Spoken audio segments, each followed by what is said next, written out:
Hello and welcome to the channel, it's Erad, and so we have a roadmap roundup today. It's been 2 weeks and this is a big one. Look at this, guys. When was the last time that we had so many items to talk about? Well, we're gonna get started right now with actually the release view with 3 items that are coming up. And the first one, I'm really excited about this one here. We're talking about physicalized cargo updates, which is the addition of a new functionality to accommodate the release of the MISC Hull C, which makes sense. They really want to bring the MISC Hull C for Star Citizen 3.20. So there needs to be the associated gameplay with it, and that is the ability to attach cargo to it, including brand new 32 SCU cargo container, which I hope can be divided into smaller ones. I mean, how can you steal a 32 SU cargo container if you cannot carry 32 cargo containers, right, or 32 SUs? It's a very, it's going to be quite a challenge indeed. Maybe you can put them in C2 Herculeses. I don't know. I guess some people will definitely try, right? Next, the A1 Spirit. Now, this is quite a surprise. Now, hold your horses. The A1 Spirit is not coming to 3.20. It is coming for a 3.20.x patch. My guess, based on progress tracker, which does not give us any indication here. It just says that it's all the spirits, I suppose. But my guess is that this one is coming up either for CitizenCon or the Intergalactic Aerospace Expo. So that's probably when we're gonna get a 3.20.x patch. Unfortunately, there's another card that did not make it to 3.20, and that's the 3.20.x patch as well. And this one goes in gameplay, and it's actually related to some missions. You know, guys, that we're going to have new missions coming up in Star Citizen Alpha 3.20. Well, these mission for retrieve and consignments, they did not make it as well. So these are going to be coming up in 3.20.x.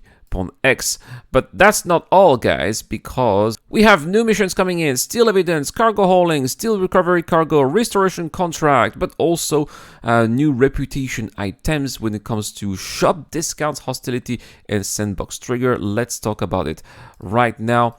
And the first one I want to talk about here is the new Steal and Recover cargo mission here, which is coming up in, well, it's not really, we don't really know when it's going to come up, right, because it's a progress tracker, but the work is scheduled to be finishing in November, so I wouldn't be surprised if this will be coming for the December update. Next, we've got cargo hauling. Now, this one is really something that a lot of players, myself included, are waiting for, so that we can really have a purpose for flying our ships, especially our cargo ships, and without necessarily having to deal with investing a lot of money. Basically, what you will be investing with those missions is reputation. I can imagine that you would lose quite a lot of reputation if you fail to deliver the cargo that you're supposed to be delivering, but at the same time, you're not going to be losing any of your money.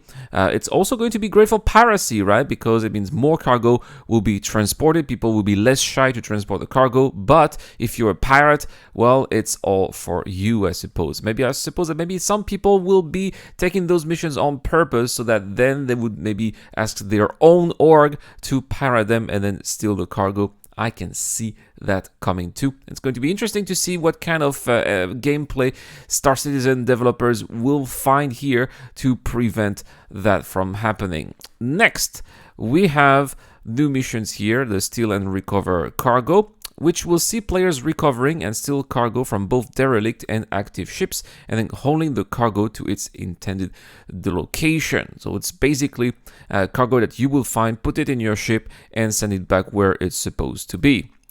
Next, this is the restoration contracts. Now, that's really interesting here when it comes to salvaging, and it's probably going to be making use of the salvage yard locations, or actually at least here, new salvage yard locations. They're saying they're going to utilize the repair functionality of the multi-tool, which is pretty useless right now, and ask players to restore ships from bow to stern, patching up the hull, replacing missing or faulting components too. So you're going to have to find those components and replace weapon loadouts in new salvage yards location. Is it because we need to find the weapons ourselves? Are we going to have to buy the weapons and eventually put them on those ships? That's going to be really interesting. See if it's going to involve paying up front so that then we have a better payout in the end. I don't know. I guess we'll tell. Next, we're going to talk about reputation here. Shop discounts. Now, this one is interesting because this is going to get... Sometimes shops can be a little expensive, especially when it comes to components, sometimes even armor, right?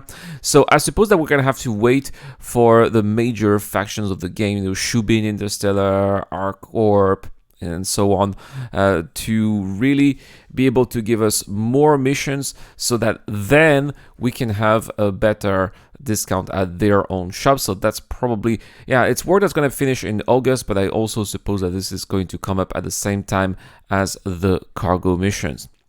Next, reputation hostility. Now this one, I'm really excited for this one here.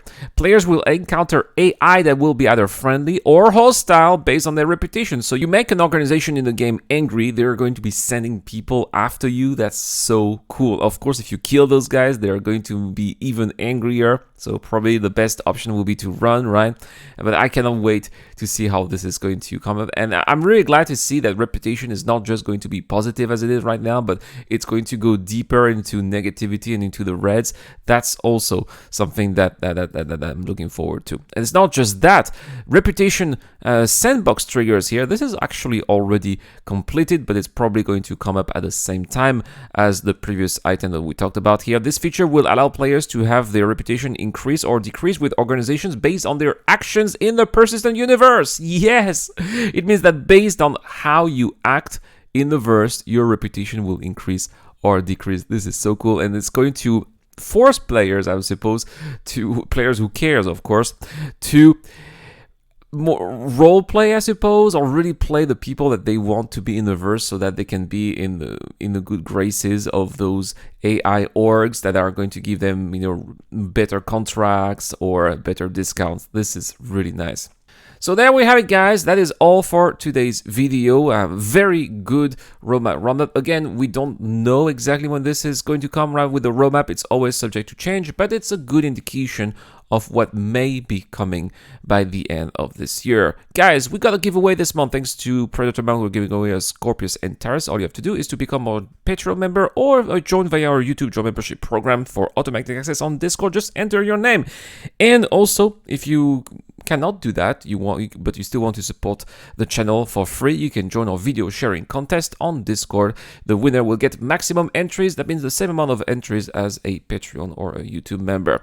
Guys, thank you so much for watching, guys. Don't forget to check out my new Star Citizen Wars trailer, Star Wars in Star Citizen. You saw some footage in the video. The link is coming up right here. I have been Erad, and I will see you guys later. Gotta have to find where the princess of yours is in. Ah, there it is. 2187. You go and get her. I hold them here.